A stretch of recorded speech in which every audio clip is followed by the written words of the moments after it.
Hey, folks, Angelo here, coming at you live with another video. Now, I know you guys are used to me just talking in front of the camera and going about some topic. Well, it will be the same thing here, except I'm going to have some gameplay in the background. This is the game Last Stand, old PC game, Flash game, great zombie game.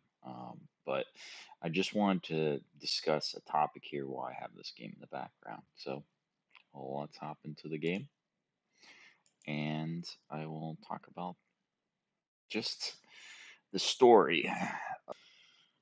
And she was a interesting girl. She actually wasn't that tall. She was kind of small in stature, and she was a nice girl. And I met her on this online dating app called Plenty of Fish.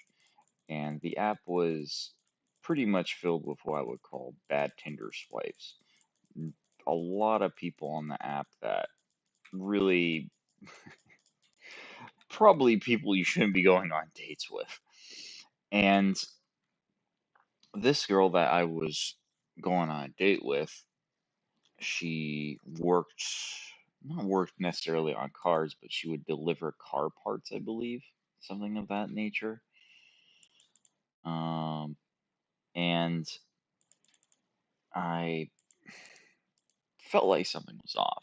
She ended up having this really said the reasoning for this was because she got in a car accident and her voice box was damaged. So I said, okay, all right, that makes sense. That's good reasoning for having a voice that is altered that way, right?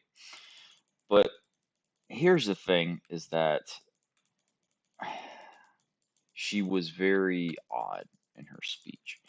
She would talk about, well, how she had a ex-boyfriend who was a Marine, and she tried jumping off of something, a building, at one point, and she had to end up in a mental institution. Which, that's pretty terrifying. I'm about to die here. Okay, well, I'll retry here. But I should have took that as a red flag. Someone who ended up in a mental institution and was suicidal at one told me a story about how her father put her in a dryer. Now, that's really sad. I don't wish that upon anyone. And I don't wish upon anyone to go through hard times or be suicidal or be depressed. I want to see anyone happy. Unless they're evil people, then I don't want to see them happy. But regardless, I still want to date with this girl, and I ended up getting some pizza because, what, you can't go wrong with some pizza, right? Pizza really isn't something you could go wrong with. So I ended up picking up a pizza at a local pizza place right next to me, literally less than half a mile away. It was called South Tampa Pizza. Fantastic pizza. And I'm going to keep retrying this until I get it. And I had to go pick her up because she also could not drive because of her physical disability, because of that one time she was in a car accident, which, again, God help her, that sucks a lot. So I picked her up, and she was acting very odd on the way back to her house. She kept staring at me, and I should have took this as a warning sign, and I did. And I brought her back to my place, and she's sitting on the end of my bed, and her head's spinning in circles, and she still keeps looking back at me every 5 seconds. And I thought to myself, I'm gonna end up dying. I cannot have this happen to me. So I ended up making up an excuse to have this girl leave my place. Oh, actually, and because at the time I was in the reserves, so I knew I could get away with this. I was being deployed to Africa, and I had to leave by 12 o'clock at night, and it was like around 10 o'clock at night, and I ended up, how should I say this? I ended up lying to her, like I said, and she ended up crying and just could not take it. But I still brought her home, and I said, I gotta go. Don't wait for me.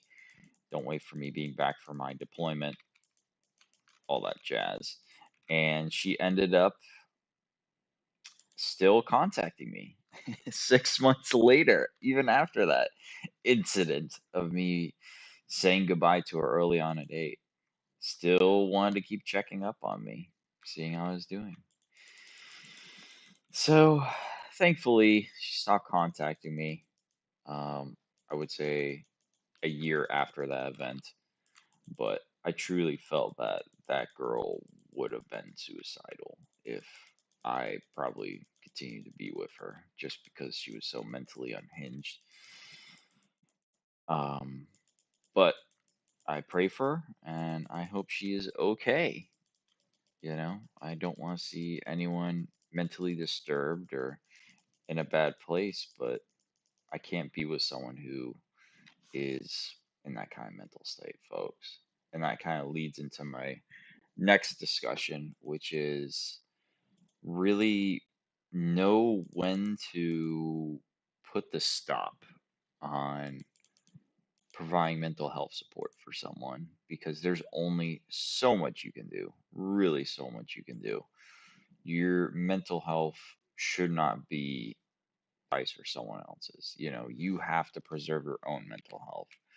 Can't always be the hero, you know, can't always be there for someone. And you have to know your damn limits because there will be people out there that expect the world from you. And I get it, you know, you should, help people out. You should be that good person, but you shouldn't sacrifice your mental health. You gotta make sure you're okay. And I think that's just so important, folks. Let's see if I get these last zombies. They're giving me some trouble. Luckily, these two survivors are kind of helping me out here.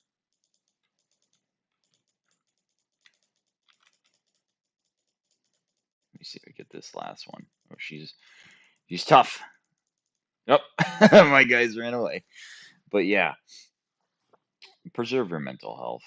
There's this whole culture out there that we have to keep fighting for people with mental health issues, and that's true. We should help people who have mental health issues, but you shouldn't put yourself physically